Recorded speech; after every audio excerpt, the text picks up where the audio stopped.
Hello, hello, hello. We're going to talk about Carlos the Jackal today. This is the second part of our series.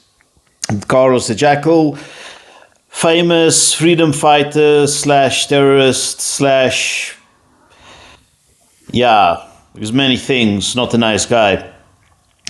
Ilyich Ramirez Sanchez, better known as Carlos the Jackal, was born in Caracas, Venezuela, on October the 12th, 1949. Those of you who don't know, Caracas is the capital of Venezuela.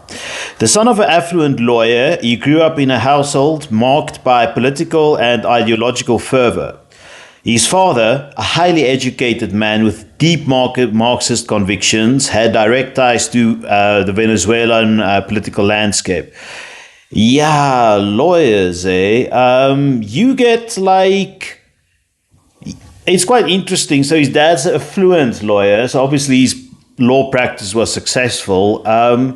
You get great lawyers. One of my friends is a lawyer, and yeah, very good guy. And you get like very ideological lawyers. Well, Nelson Mandela was a lawyer, like before he became a politician.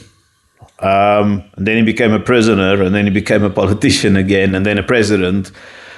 And then he retired, and he was still like very active in his retirement. Nelson Mandela is like the opposite of Carlos the Jackal. Like, if you want to put it on a 180-degree angle. So, yeah, if your dad is a lawyer, that will have an impact on you, and if he's a Marxist lawyer. In a home where politics was a omnipresent topic, young Ilyich was exposed to revolutionary ideas from an early age. However, these ideals would evolve into something far darker and more complex as Ilyich entered adulthood, driven by not only ideological commitment, but also by deeply rooted psychological factors. Carlos's childhood offers essential clues to the formation of his violent and radical persona. His early years were influenced by a combination of privilege, neglect, and ideological pressure.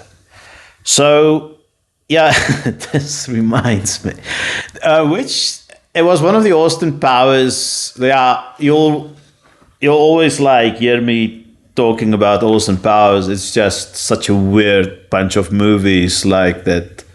What this guy Mike Myers made, it's like so funny. But in one of the movies like Dr. Evil, he speaks about his like upbringing, and yeah, it's also this this like it was this setting of like affluence and neglect and violence. So yeah, that's how it's universal. When you see something in a movie, always remember movies are pieces of art, right?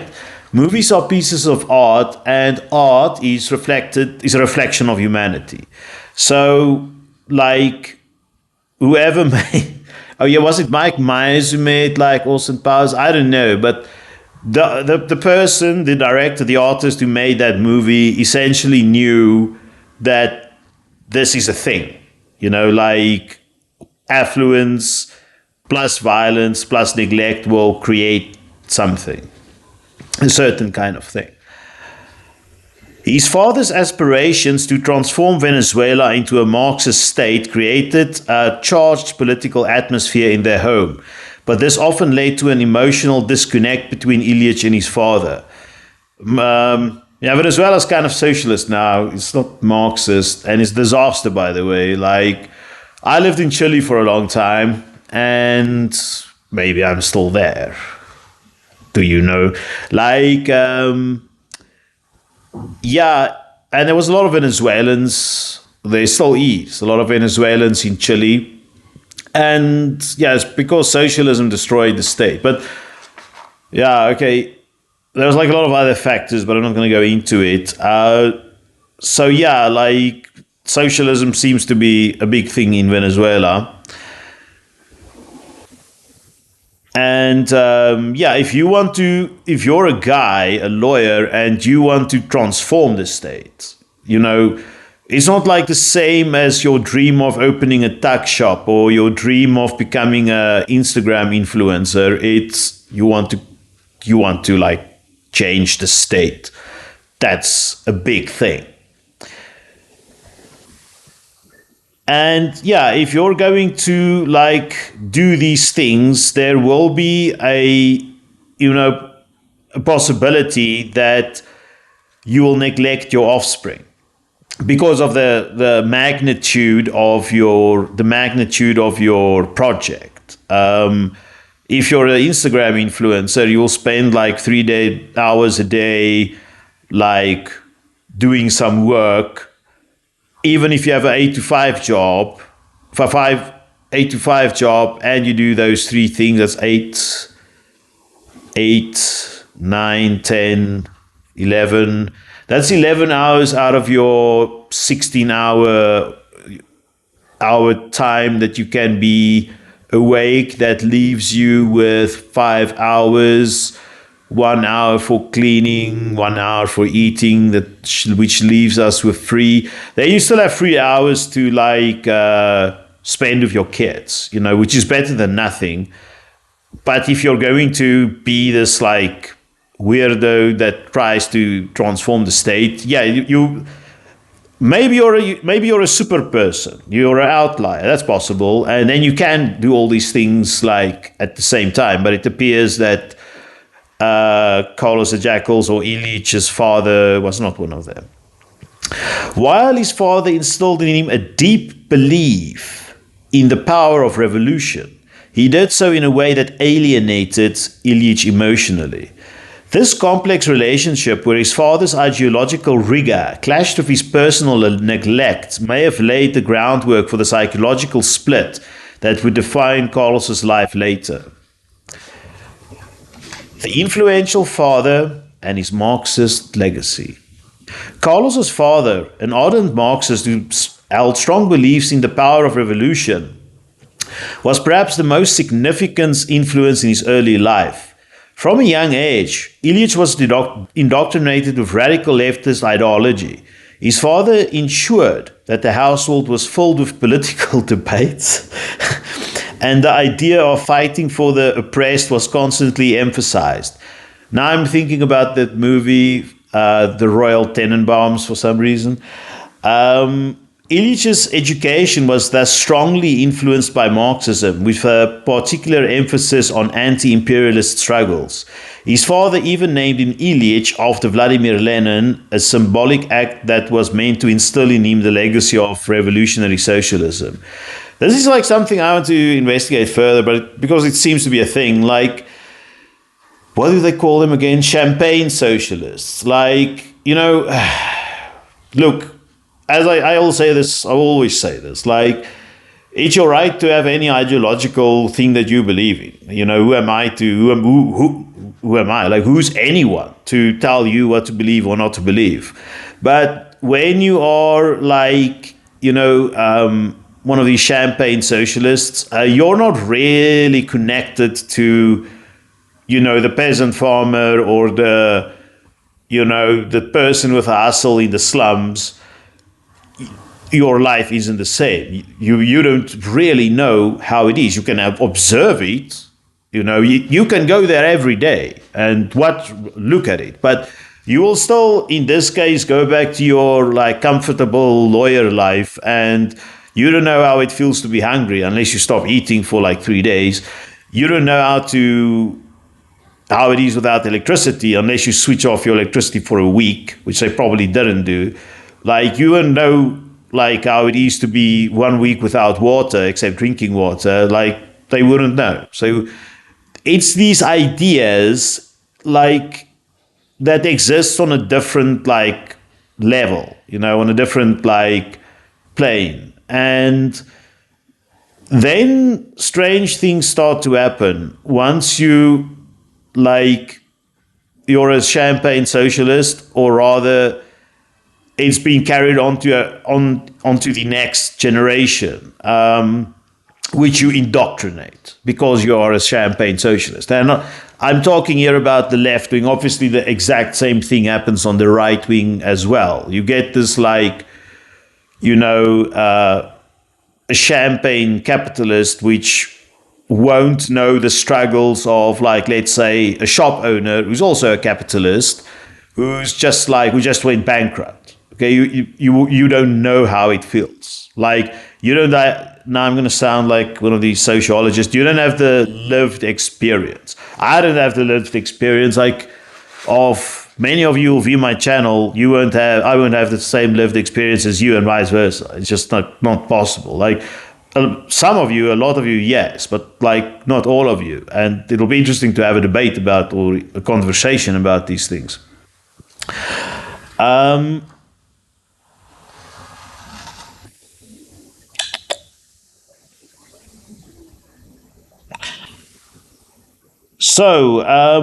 Despite the fact that he was named Ilyich and the revolutionary socialism was drilled into him, this ideological commitment also came at a personal cost.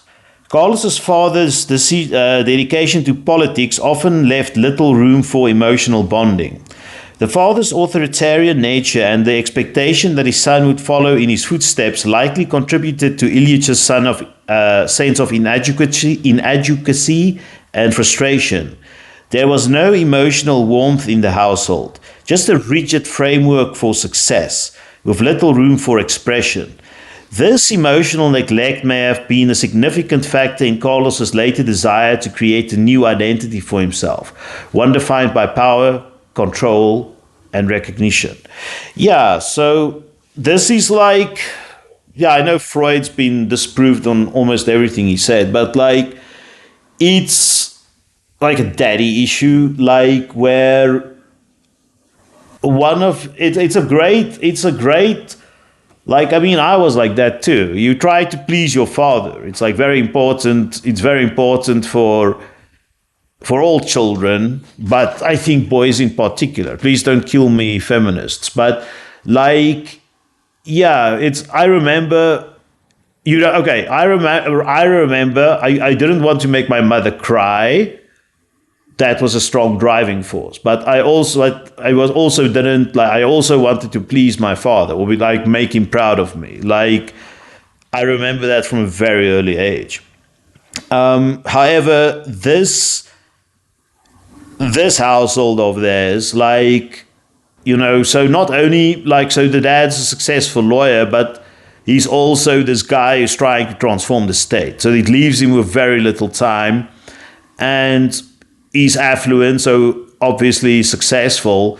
And he's successful because he works a lot. So essentially, when someone is that, like, successful, there's a lot of rigor going into it, and with a lot of rigor, a lot of stiffness. Like, so it's not a military upbringing, but it's something like that, where the bar is very high. This father will not, if Ilyich wanted to become a clown, or someone who sells, who has a ice cream vending shop, the answer would be a big no, you see. So, and maybe he wanted to, like, have that, but this was changed by the household psychology. Psychological impact of his upbringing. From a psychological perspective, Carlos's early life can be viewed through the lens of attachment theory. Studies of childhood attachment show that individuals who experience emotional neglect, primarily from primary caregivers, often develop attachment issues that manifest in adulthood. In Carlos's case, the lack of emotional closeness of his father and the authoritarian style of his parenting likely contributed to feelings of inadequacy and anger. These feelings were exacerbated by the pressure of living up to the revolutionary ideals set forth by his father. So, yeah, this attachment theory, it will follow you. Like, if you come from this authoritarian style of parenting, my dad was actually like authoritarian. Maybe it explains some of the problems I have right now. But yeah, like it does change you. Like you want to like have a level of success. You want to at the very least match what was done, and like preferably exceed it. And then there will be like some hidden anger, because there will be lots of frustrations, because remember, you are not your father. Like, and it can go both ways. Either you don't have the drive or the IQ of your father, or the like emotional strength, or vice versa, or opposite. Like you're stronger emotionally than him, you're more intelligent, you're better with people. In either way, you're angry, because like you don't like get the recognition. Like you're so attached that you fail to see how you yourself alone in the world can operate by yourself.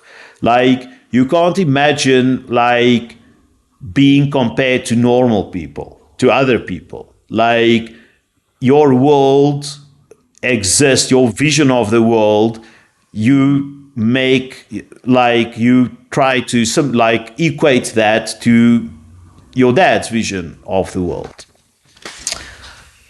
In his adolescence, Carlos was not only exposed to Marxism, but also to the existential pressures of growing up in a world filled with political unrest. Venezuela in the 1960s was a nation caught between new democratic government and revolutionary movements fueled by Marxist ideologies. These external tensions mirrored the turmoil in Carlos's private life. As he struggled with his own identity, he increasingly turned to radical ideologies as a way to make sense of the world and secure his place in it. His need for validation from his father was not met, and he began to seek validation from other sources, particularly the revolutionary movements that seemed to offer a sense of belonging and purpose. So, yeah, South America has always been, it's a lot like Africa. It's like kind of been destroyed by colonialism. And now you have, back in the 60s, it's still there, like states recovering from this. And in the recovery process, there's a huge amount of oscillation between like various different systems of government and various ideologies and various like personalities and people trying to govern, trying to make sense of this order, like order or disorder that's happening around them. And Venezuela is like no exception. Like they have had lots of government changes, and sometimes they were democratic, sometimes they were autocratic.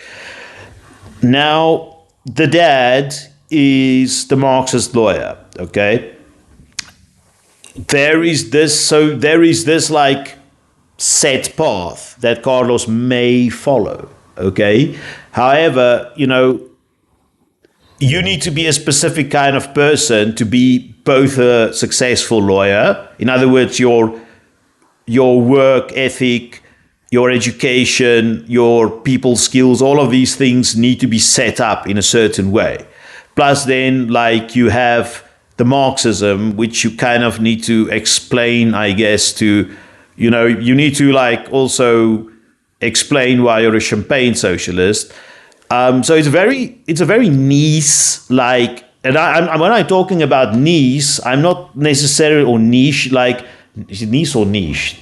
Sorry, English is not my first language. Like niche, like position where you're both a professional and you're a Marxist. And then probably you're like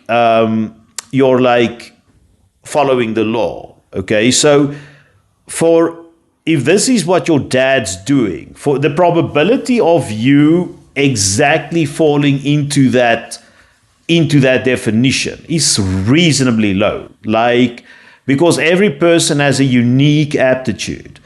So now Carlos is facing this, and probably what we will see is that he doesn't fit in. For him, like, and remember now he's getting older, like, he realizes that, like, he's not going to have the university marks of his dad. He's not going to enter a successful law practice, and he can't come up with better ideas than Karl Marx himself. Okay, so he wants to do something different. He wants to be successful, but he knows he maybe should do something different because he can't be what his dad is. The decision to leave Venezuela. As a young man, Carlos decided to leave Venezuela and move to Europe, seeking a place where he could pursue his ideological goals free from the constraints of his family's expectations. In the mid-1960s, he enrolled in Patrice Lumumba University in Moscow, where he would continue his education and further immerse himself in radical politics. The decision to leave Venezuela was likely motivated by his need for independence, both from his father and from the expectations with his family that came from his family name. Yeah, that's like that's a global thing, like, your family name. But when I lived in like Chile, which, I can't really compare Chile to Venezuela too much because Chile is the cone of South America and Venezuela is both a South American and a Caribbean country. And there, like, it comes from the Spanish mita system where people were divided into classes. So your family means a lot. Like, it was like imported straight from, like the Spanish Middle Ages. Like, that society still exists. Slightly less than it used to, like 200 years ago, but it's still there. And you now need to match this. If you don't match this, not only will you disappoint your father, but everyone everyone your family knows will be like, they'll be gossiping about you, and you'll basically look like a loser. Even if you're not a loser, like, some retard people will say that, because they're nasty. And like, well, not necessarily because they're nasty, like, because they are used to a class system and you have to, like, stay in that class. You stay in that class by doing what your dad did or exceeding him. Oh yeah, by the way, so he studied at this Patrice Lumumba University in Moscow. I know nothing about the Patrice Lumumba University in Moscow, but I do know something about Patrice Lumumba, and I know why it would be in Moscow. So Patrice Lumumba was the first democratically elected president of the DRC, the Democratic Republic of Congo. Back then it was just called the Congo. The Belgian Congo, and he wanted to liberate Congo fully, and I'll make a separate episode about him, also a fascinating man. Also, unfortunately, he died at a super young age. I can't recall how young he was. He was very young. When I first read how young he was when he died, I was kind of shocked. And he died in a horrible, horrible way. And he was a true Marxist, so essentially I can see why the Russians would have named the university after him. While studying in Moscow, Carlos became more deeply involved in the international left-wing radical movement. It was here that he began to interact with militant groups, particularly those aligned with the Palestinian cause, and further solidified his belief that violence was an acceptable tool for political change. The student protests of the 1960s and early 1970s, which were deeply rooted in anti-imperialist sentiment, offered Carlos the perfect environment to hone his radical beliefs. But his radicalization was not merely intellectual, it was psychological as well. Carlos, having failed to secure emotional validation from his family, now sought recognition through revolutionary violence.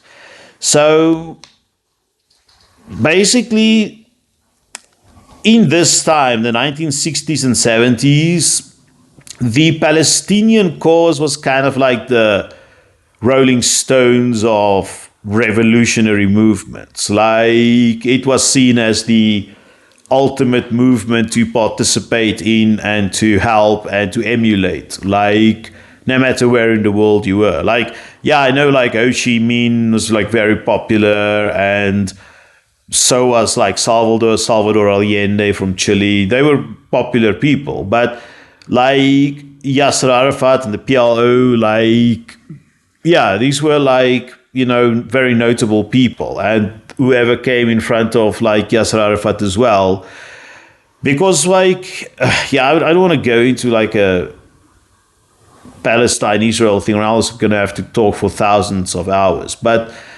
essentially, like here, this is like the RAF, what do they call it, Red Army faction, like the Red Army faction, was it German or Italian? And the Bader Meinhof gang, they were they trained to help Palestinians. Like, so even these small European ultra leftists, I'm not going to call them leftists because sometimes I feel like a leftist, but I mean, I won't turn to violence because maybe I'm too much of a coward, and well, I'm too comfortable where I am behind the camera. But like, a radical leftist would be someone who will maybe like commit to violence. And since the dad like was the lawyer, which is like order, law, like law shows order, and there is now this rebellion because he starts at university. That's like what, you're 19, 20, 21 years old. Now is the time for rebellion, like, and I mean like rebellion against the parent. So the parent like is successful and is Marxist, but he represents order. Like, you can't do any of those things. Maybe you can do order, and you can do some Marxism, but not in the accurate way of your dad. Because remember, your dad's the lawyer. The lawyer will have a totally different perspective on Marxism. He would look at it through a different lens, the lens of law. Like, just go and read any contract. Like, a contract's very specific. So, like, now Carlos is like, maybe this isn't like for me, it's like basically violence is a way I can distinguish myself from my father. And then maybe it's also what we do not know that much about his family, but we don't know, for example, how much corporal punishment was used. Like, maybe if that was present, then that would also like introduce the child to violence. In the previous episode, I spoke about the ISIS orphans, and they're pretty messed up kids, like, I have a lot of empathy for them, and they're messed up because of the environment, not because of like some genetic fault in their blood. It's because of the environment, period. Psychological profile, need for validation and control. Carlos's psychology can be examined in light of his need for power, recognition, and validation. The need appears to have been born out of the emotional neglect he suffered as a child. Lacking a strong sense of self-worth, he sought to prove his value into the world through radical acts of violence. His participation in the Palestinian cause and his eventual association with the Popular Front for Liberation of Palestine, PFLP, were not just politically motivated, they were deeply tied to his desire to prove himself in the global arena. As I said, like the Palestinians, their cause was the Rolling Stones, the rock star political cause that you could do, like from the left wing. Like, if you prove yourself on that front, then you're a true revolutionary. Revolution in Paraguay doesn't count. His involvement in high-profile acts of violence, such as hijacking of planes and the OPEC raid, was a way to fulfill his psychological needs. For Carlos, terrorism became a form of performance, a way to place himself at the center of world attention and gain a sense of control over the global stage. In many ways, Carlos was playing a dangerous game. One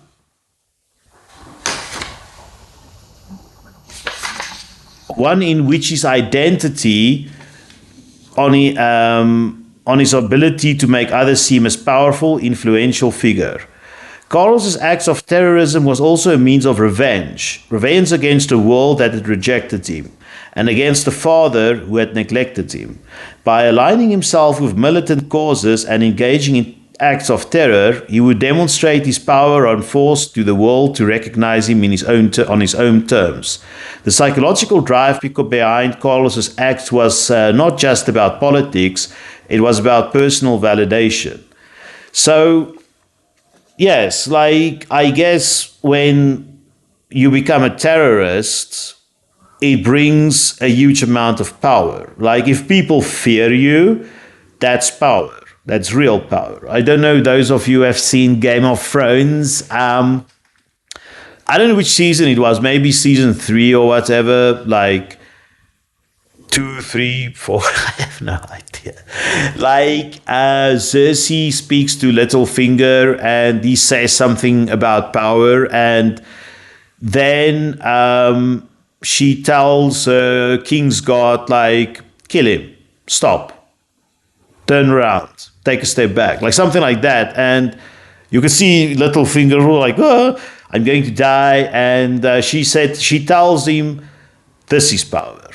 And like, that's violence, you know, like basically violence is a form, as I said, violence is a form of power. Like, there's many, many forms of power, but this is something that maybe, he was primed for this, like, by the family and his family. And then, like, this Patrice Lumumba University, I'm not saying anything bad about universities, but universities are often just chaotic kindergartens. Like, there is what all universities should have, they should expand their counseling capacity tenfold.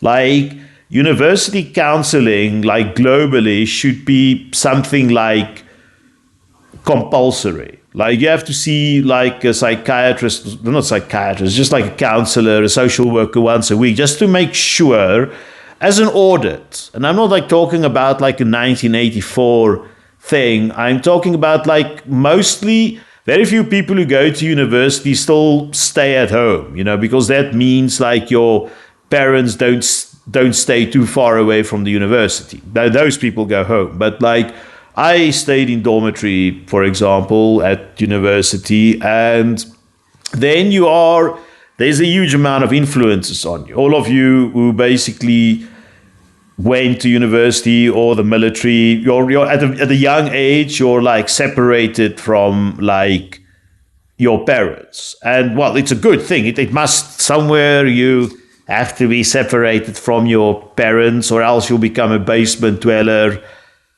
spawning conspiracies about QAnon or whatever.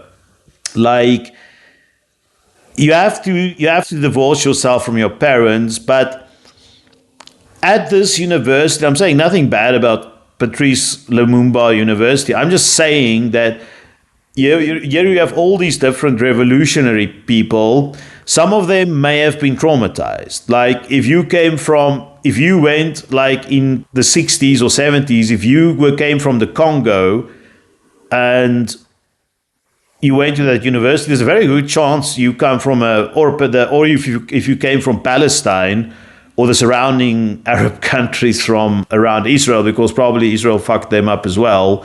You will have some form of PTSD, like because you were attacked or terrorized by your oppressor.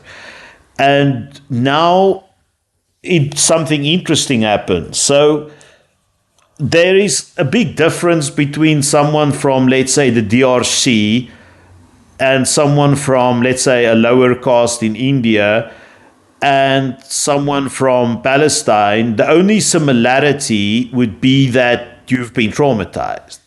And now, like, one of the ways out of this, like, the shock you have experienced, is to turn to violence. And for, like, Carlos, who basically now need to match or exceed his dad's, like, expectations, because remember, if he did what his dad did, he would have to do two things. He would either have to be a more specific or more rigorous Marxist thinker, and two, he would have had to have a, like, much more successful or a more successful law practice. And if he did both of these two things, then he can beat his father at his own game. But that was probably difficult. Like, it would be difficult for all of us to beat our father at, like, his exact game. Like, my father was a banker, so, like, I couldn't even do accounting. I did accounting later on, like, for the subject I studied for a different degree, but I found it was difficult for me. I'm not a numbers guy. I like, somehow, like, with the grace of God, I passed, like, engineering, but it was difficult for me. But accounting was a different kind of difficult. It was, like, kind of crazy for me.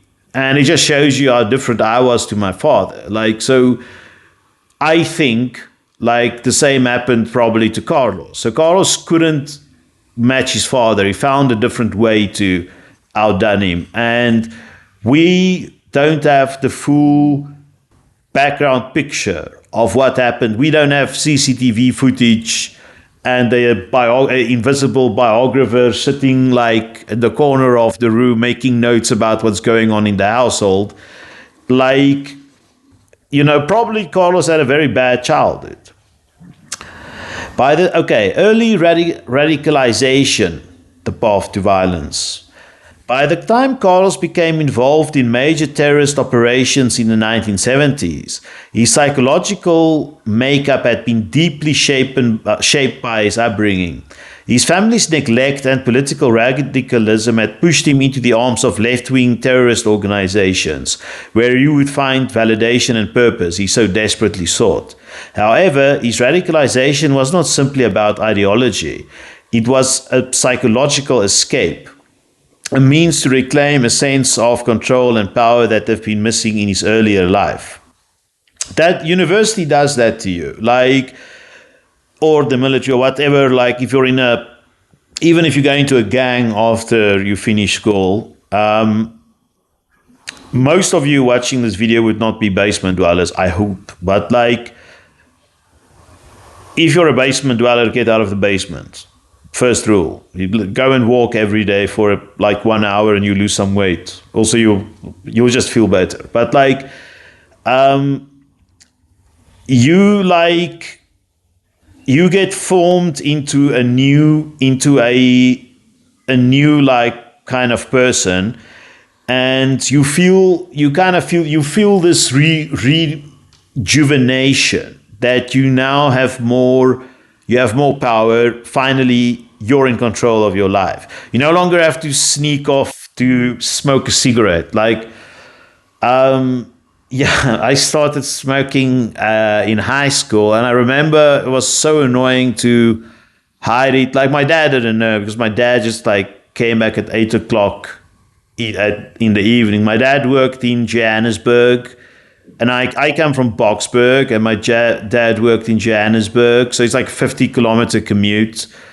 and he was just always back home at 8. And he was a very present father, but he was just like exhausted, so he didn't notice me like smoking. Also, I didn't smoke at night. I just smoked during the day, like before school, during recess, and just like after school, like 3 cigarettes a day, maybe 5. But like essentially, but my mother kind of knew, because my mother was a teacher and she would get home by like 3 o'clock. So then like she could smell me, obviously, because she was a non-smoker. And she gave me a lecture once, and I was like, oh my God. It was so annoying. Like, point one, you're like kind of ashamed. Like, and point two, it's annoying because you just want to smoke in peace. Like, and like basically, when you're in university, now you're free from these things. You don't have to worry about these things. You can like now drink alcohol without your parents knowing. You can do drugs without your parents knowing. You can go to some super left-wing violent organization without your parents knowing. Because like Carlos's dad may have been many things, but let's say breaking the law may not have been one of them. What I should have done more research on his family. That would have been more interesting. I didn't. Sorry.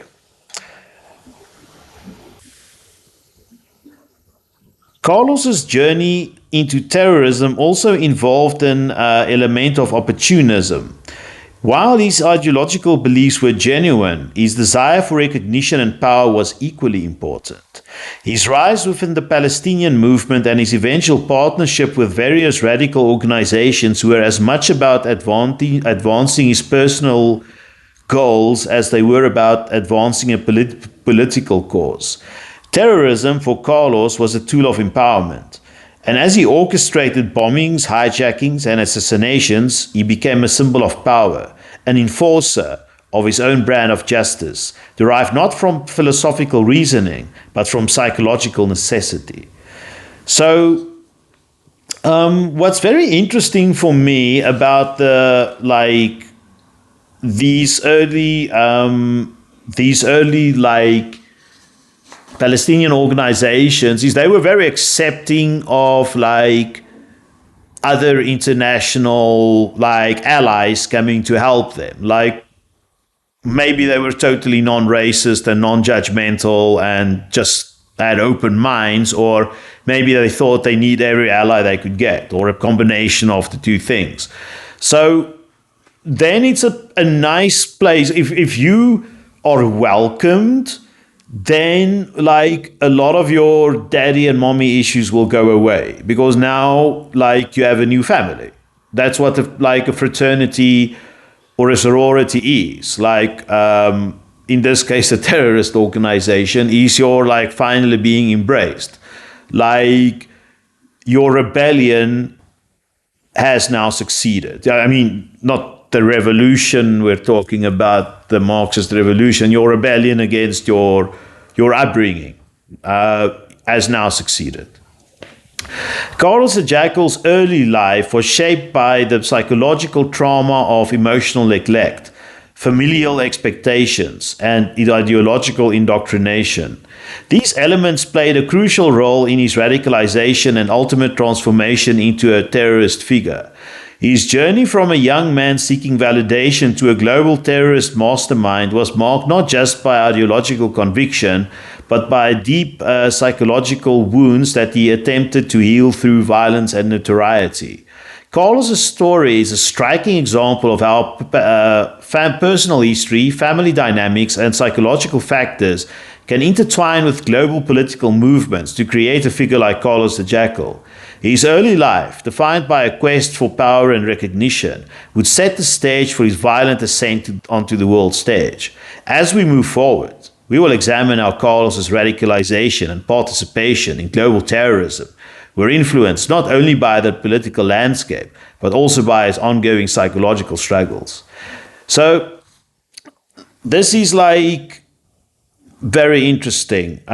We have like the personal history and the neglect and the seeking for validation, the quest for power and recognition, and this there is a good chance that Carlos, like they say, every human is born pure. That's possible. They say some humans are born to be psychos. Those of you who've seen Dexter would know what I'm talking about, or any of the documentaries about what's it, Ted Bundy or whatever. Ted Bundy, yeah, Ted Bundy. Although now there is evidence apparently that Ted Bundy, who I also will do an episode. Now, do I want to do an episode about Ted Bundy? It's so bloody. There is evidence that people can be born like sociopaths. I think Jeffrey Dahmer is a good example. Yeah, because it seems he came from a good household. What's the other one? There's another one, but I think mostly people who become violent, whether it's terrorism or any other form of violence, they experienced violence themselves. If you're a prison psychiatrist or a prison warden or any of these kind of things, a criminologist, psychologist, social worker who worked with prisoners, tell us. But I think most prisoners, for example, violent prisoners, experienced violence themselves as victims before coming to prison. I'm pretty sure about it. So this is if Carlos was not abused at home, there's definitely the strict upbringing. Because here is this elite dad and the super conservative religious mom. By the way, I want to do a video about him, Robert Mugabe. That guy is super interesting as well, highly intelligent. Was good in the beginning, became bad later on. Robert Mugabe had a very, very strict Catholic mother, and he seems to have shared this with Carlos the Jackal. So this please, Catholic mother, a Catholic mother would probably not be watching me right now because I dropped the F-bomb one or twice or three times, twice. There isn't necessarily something wrong with a devout Catholic mother. I mean, there's so many Catholics in the world, and I don't think the Catholic religion or Catholic division of Christianity is so bad. I don't. I know there's a lot of controversy around it. I don't think they're that bad, but one can be too devout. No matter what the religion is, one can be too devout. And once you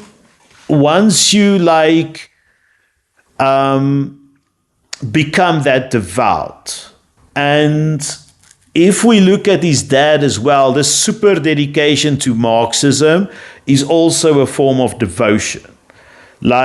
So what happens is, I believe you lose a bunch of soft skills, like critical thinking, problem solving is arguable, but emotional intelligence, you may be charismatic, but Jeffrey Dahmer was also charismatic. Ted Bundy was also charismatic. So you see, it's not like Andrew Cunanan was very charismatic. True empathy. You may lose these things. If you let's say God. Okay, if you regard God as something or someone who will severely punish you if you do a microaggression, like smoke a cigarette or watch 1 minute of pornography or whatever, if that's your system of belief, it will be one of terror, and it will be one of a limited way of thinking, as opposed to believing in God as a God of infinite love. a God of infinite love opens possibilities for you. And I believe it's like, well, okay, they say fear is a greater driver than like the desire for like well-being. That's true. But then also, I believe if you are a religious person, no matter what your religion is, and you believe in a God or gods that's like loving and caring gods, then you won't be terrified, and the probability of you being creative and having problem solving skills and soft skills and empathy like will be higher. Like, I think if you are a super ardent like Catholic nun at a missionary school in Canada, and a poor like Native American child does something wrong, then there's a good possibility you're going to beat the living hell out of him or her. So, and I'm not saying I'm not saying all Catholic people are like that, but I'm saying because of the severe amount of misplaced devotion and the severe amount of fear, you're creating kind of an unnatural environment for like humans to thrive in.